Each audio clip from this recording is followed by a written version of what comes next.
Time है 3:13 and good morning to all of you. मैं अभी जस्ट अपने डेस्क पे पहुंचा हूं क्योंकि आज सुबह से थोड़ी सी भागम दौड़ में लगा था क्योंकि मम्मी की तबीयत थोड़ी और डाउन हो रही है। उनका एक्चुअली में ना जो स्किन इन्फेक्शन चल रहा है, स्किन वायरल इन्फेक्शन जो उसको बोला जाता है, उसका जो प्रोसेस है ना वो 14 डेज़ का बताया जा रहा है। 2-3 डॉक्टर से मेरी बात हुई और फिर कल नेबर्स भी आए थे मिलने के लिए, तो उन्होंने भी बोला कि एक है कोई देसी इलाज करने वाला शहर के इंटीरियर में है, तो उसका कल फिर मेरे को पता चला। तो मैंने सोचा चल उसको भी एक बार मिल आता हूँ। तो मम्मी को पूछा कि जाना है, तो वो तो उनकी हालत नहीं थी जाने वाली क्योंकि थोड़ा सा हेडेक भी हो रहा है और स्टमक भी लग रहा था उनको, अपसेट थोड़ा सा। तो फिर मैंने सोचा कि चल मैं अकेले जा आता हूँ, पहले देख लेता हूँ कि जगह है कैसा, एरिया किस तरह का है, कि वहाँ पे गाड़ी जा पाएगी नहीं जा पाएगी, क्योंकि शहर के इंटीरियर में था और एड्रेस कंफर्म नहीं था। तो फिर मैंने क्या किया, ब्रेकफास्ट किया और सुबह सुबह निकल गया और फाइनली वो जगह मिल गई। बंदे से बात भी हो गई है जो भी वहाँ पे जो इलाज करते हैं। तो अभी देखते हैं कि मेरे को मैंने तो सोचा था आज ही चल जाते हैं शाम को 4-5 बजे, और कल फिर बेटी का एग्ज़ाम भी है, उसको भी पिक करने जाना होगा। तो दोनों तरफ से फंसा बैठा हूँ। पर फिर पहले तो डिसाइड कर लिया था क्या है, शाम को जाना है। तो अभी बस ऊपर ही आया था लंच करके, तो मम्मी ने फिर से आवाज़ दे दी कि पेट में दर्द हो रहा है, तो बेटर है कि हम कल ही जाएँ, ये ऐसे एग्जर्शन हो सकता है। मैं कहा हाँ बात तो सही है आपकी। तो फिर अब कल की प्लानिंग है। और अभी मैं वही हिसाब लगा रहा था कि इनको संडे से हमने ट्रीटमेंट शुरू करवाया था इनके इन्फेक्शन का। तो सब बोल रहे हैं कि 14 डेज़ लग जाते हैं, मिनिमम 2 to 3 वीक्स आप कह सकते हो, 15 से 20 दिन भी कह सकते हो। तो उस हिसाब से संडे को ट्रीटमेंट शुरू हुआ है, पर इनको प्रॉब्लम आई थिंक फ्राइडे या सैटरडे को आनी शुरू हो गई थी। तो 2 दिन ऊपर लगा लो, तो हफ्ता 10 दिन मेरे को लग रहा है कि इनको ऐसे ही रहेगा। बट थोड़ा सा मिलना शुरू हो जाए ना, आराम मिलना शुरू हो जाए, कि थोड़ा सा उसका चीज़ का रिवर्सल शुरू हो जाए, तो फिर इनको थोड़ी सी हिम्मत बनेगी इनकी। क्योंकि एक तो एज फैक्टर है, पीछे कोविड भी हुआ था, उससे पहले खांसी की इन्फेक्शन थी। तो ये बैक टू बैक ना प्रॉब्लम्स इनके ऊपर बैक टू बैक आई हैं। तो वैसे तो बड़ी हिम्मत ही है, बट अब हिम्मत थोड़ी टूट जाती है। फिर बीच बीच में मेरे को जाना पड़ता है, उनको देखता हूँ, बात करता हूँ, है ना, हौसला बढ़ाना होता है, और बंदा क्या कर सकता है, ये सब चीज़ें होती हैं।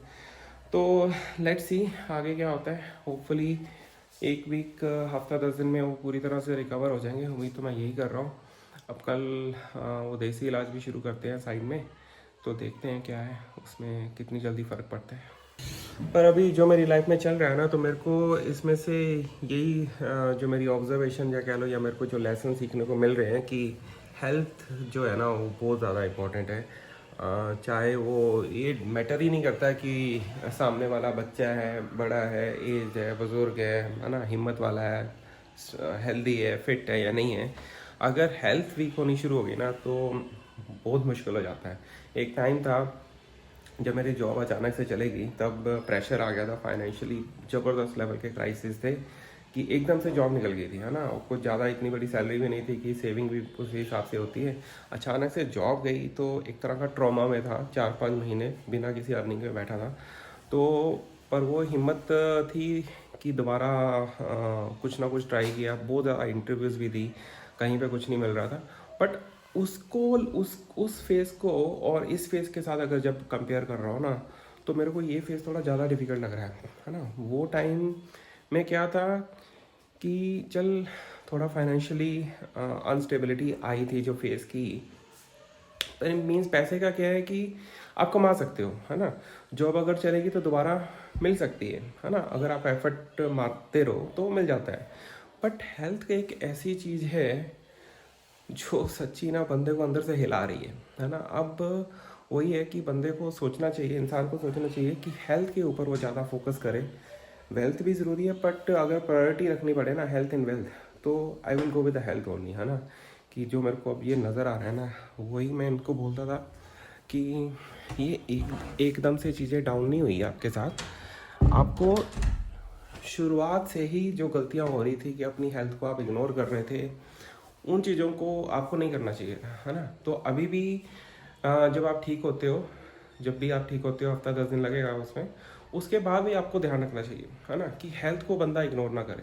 है ना, कई बार होता है कि आप काम में इतने बिजी रहते हो। जैसे मेरा एग्जांपल ले लो, मैं रात को लेट सोता हूँ, मेरे को पता है कि वो गलत हो रहा है, बट मेरे को थोड़ा रूटीन मेरे को भी चेंज करना चाहिए। आई थिंक मैं उसके ऊपर भी काम करना शुरू करूँगा। और दूसरा फिटनेस होती है कि अगर आप सारा दिन बैठे रहते हो, अगर आप ऑफिस में हो या मैं जैसे घर पे हूँ, तो बॉडी में मूवमेंट ज़्यादा से ज़्यादा रखो कि फ्लेक्सिबिलिटी बनी रहे। अब मैं कई लोगों को देखता हूँ, उनसे बेचारों से चला भी नहीं जाता, है ना। कईयों को उठने में प्रॉब्लम आ रही है, कईयों को चलने में प्रॉब्लम आ रही है, कई लोग सीढ़ियाँ चढ़ते चढ़ते हाफते हैं, है ना। अब दूसरा क्या है, दूसरी तरफ एक और वैसा भी सेगमेंट है, जैसे मैं किसी का नाम नहीं लूँगा, मैं पहले बोलने वाला था कुछ, तो आपको डायरेक्ट हिंट मिल जाता मैं किसकी बात करने वाला था। तो अभी मैं घुमा फिर आके बोल देता हूँ कि जब मैं किसी को देखता हूँ कि वो पार्टीज वगैरह करते हैं, इंजॉय करते हैं और खुले आम लिमिट से बाहर जाके अपनी वो ड्रिंक वगैरह पीते हैं, बट उनको भी सोचना चाहिए, पता नहीं वो मेरी वीडियो देख रहे हैं कि नहीं देख रहे, पर जिस तरह से भी उनको अगर कोई ना कोई समझा रहा होगा तो उनको भी समझना चाहिए कि हेल्थ से ज़्यादा इतना प्ले नहीं करना चाहिए। जैसे होता है ना कि आप एक कंजस्टेड से ट्रैफिक से गुजर के जा रहे हो, तो ऑब्वियसली आपकी गाड़ी या व्हीकल आपका धीरे धीरे चलेगा, है ना। पर जैसे ही आप हाईवे टच करते हो, आप थोड़ा स्ट्रेच करते हो अपनी लेग्स को, गैस पे पैर रखते हो, पैडल पे पैर रखते हो और फटाक से वो गाड़ी निकालने की कोशिश करते हो।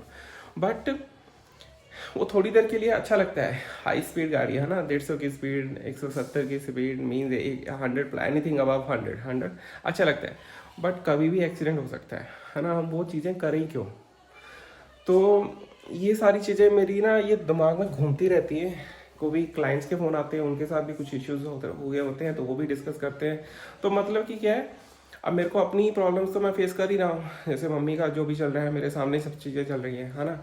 वो मेरे को डेली अपडेट्स मिलते रहते हैं। बट दूसरा क्या है कि जो दुनिया जान के लोग जो मेरे क्लाइंट्स बन के या प्रॉस्पेक्ट बन के मेरे साथ फ़ोन पे आते हैं ना, तो जब उनकी बातें सुनता हूँ तो समझ लो कि उनकी पेन भी मैं कहीं ना कहीं पे फील कर लेता हूँ कि किसी के साथ कोई, किसी का जॉब चले गया, किसी के हेल्थ क्राइसिस अनएक्सपेक्टेड आ गए। हेल्थ क्राइसिस हमेशा अनएक्सपेक्टेड आते हैं, आपको कोई नोटिस पीरियड तो होता नहीं।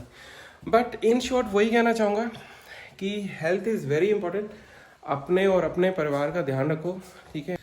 टाइम ऑलमोस्ट हो गया है 9:30 और मैं बस अभी अभी डॉक्टर से वापस आए हैं। एक्चुअली 9 बजे का था अपॉइंटमेंट, तो 9 बजे चले गए और रश ही बहुत ज़्यादा था, पर फिर भी थोड़ा जल्दी फ्री हो गए। आई थिंक 8:40 के करीब निकले थे, घर के पास ही पड़ता है ये डॉक्टर।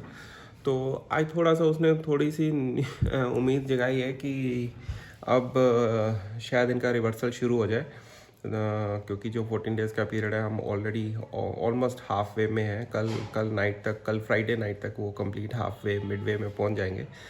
तो लेट्स सी, होपफुली कि कल से रिकवरी के सिम्टम्स नज़र आने शुरू, सिम्टम्स नहीं, रिकवरी के साइंस नज़र आने शुरू हो जाएंगे। अभी तो सिम्टम्स ही नज़र आ रहे हैं सिर्फ बीमारी के। और कल का दिन भी थोड़ा जल्दी शुरू करने वाला है, क्योंकि कल मेरे को जो मैंने दूसरा ट्रीटमेंट जो क्या कहते हैं, सेकंड ओपिनियन जो पैरेलल चलने वाला है शायद, वो कल उसने बुलाया सुबह 8 से 9 बजे के बीच में टाइम दिया हुआ है। तो कल मेरे को जल्दी उठना है और फिर उसके बाद इमीडिएट शुरू हो जाएगा। मेरे को बेटी को पिक करने जाना है, क्योंकि उसके कल फर्स्ट एग्ज़ाम है और टाइमिंग्स चेंज रहेंगे, पूरा दिन नहीं लगेगा कॉलेज स्कूल में। तो आई थिंक 11:30 या 12:30 है, तो कल अच्छा खासा रहेगा फर्स्ट हाफ। और पर आज का दिन मैंने क्या किया, काफ़ी हिम्मत करके ना, पहले तो मेरा पूरा मूड ऑफ था आज इसी बातों को लेके, और फिर बीच में सोने की कोशिश की। मानोगे नहीं कि मैंने सिर्फ 28 मिनट्स का अलार्म एक्टिवेट किया और मैं पहले ही बीच में उठ गया, है ना। अचानक से लगा कि जैसे मैंने ज़्यादा सो लिया, मैं बीच में उठ गया। और फिर मैंने थोड़ी देर बाद वर्कआउट करना शुरू किया, वार्म अप ही कर रहा था तो अलार्म बज पड़ा। तो मेरे को बाद में रियलाइज़ हुआ कि टाइम इतना हुआ नहीं था, बट वो जो नींद मेरे को मिली है ना, 15-20 मिनट जितनी भी थी, वो अच्छी रही। क्योंकि होता पता क्या है कि जब आपके हिसाब से चीज़ें ना चल रही हो ना, तो मैं ब्रेक लेने में बिलीव करता हूँ कि वो नहीं कि मैं उसी चीज़ को करता रहूँ। तो ज़्यादा लंबी चौड़ी ब्रेक भी अफोर्ड नहीं कर सकता, बस जितनी भी मिलती है उतनी मैं ले लेता हूँ। तो वो किया, ब्रेक लिया, और फिर मेरा मूड था कि कैसे इसको स्विच ओवर किया जाए अपने मूड को। तो फिर मैंने अच्छा सा वर्कआउट किया बाइसेप ट्राइसेप का, और उसके बाद फिर टाइम हो गया डिनर का। तो डिनर मैंने अभी तक किया नहीं है, वो इस वीलॉग को ख़त्म करने के बाद मैं फिर डिनर करने बैठूँगा। और आज का वीलॉग मैं यहीं ख़त्म करता हूँ। आई होप आपको मेरी जो भी स्टोरी जो चल रही है बिल्कुल रियल लाइफ आपके सामने रखने की कोशिश कर रहा हूँ। कोई कुछ भी फैब्रिकेटेड नहीं है। ऑब्वियसली ये सब चीज़ें फैब्रिकेटेड होनी भी नहीं चाहिए किसी की लाइफ में। तो उम्मीद करता हूँ जैसा भी है आप मेरा वीलॉग देख रहे हो, फॉलो कर रहे हो। अगर चैनल सब्सक्राइब नहीं किया तो प्लीज़ चैनल सब्सक्राइब कर लो। तो लेट्स सी, कल मिलते हैं नए वीलॉग के साथ। Thank you, bye bye.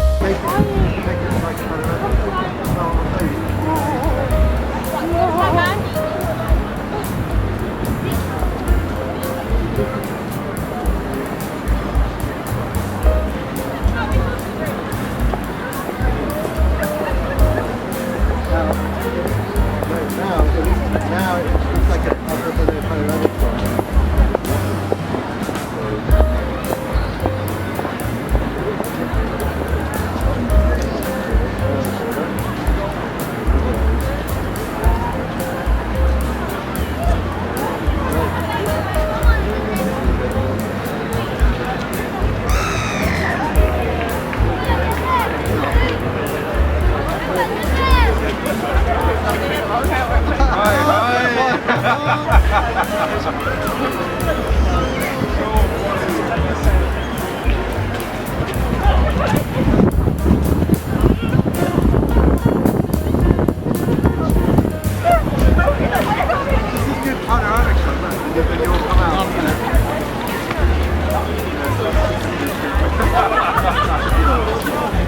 This shows you really like what you think you're going to.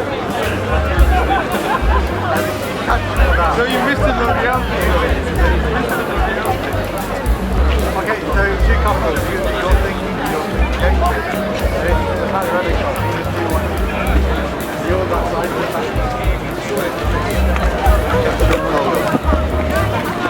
Should we stay still? Should we stay still? No, you can do more gestures.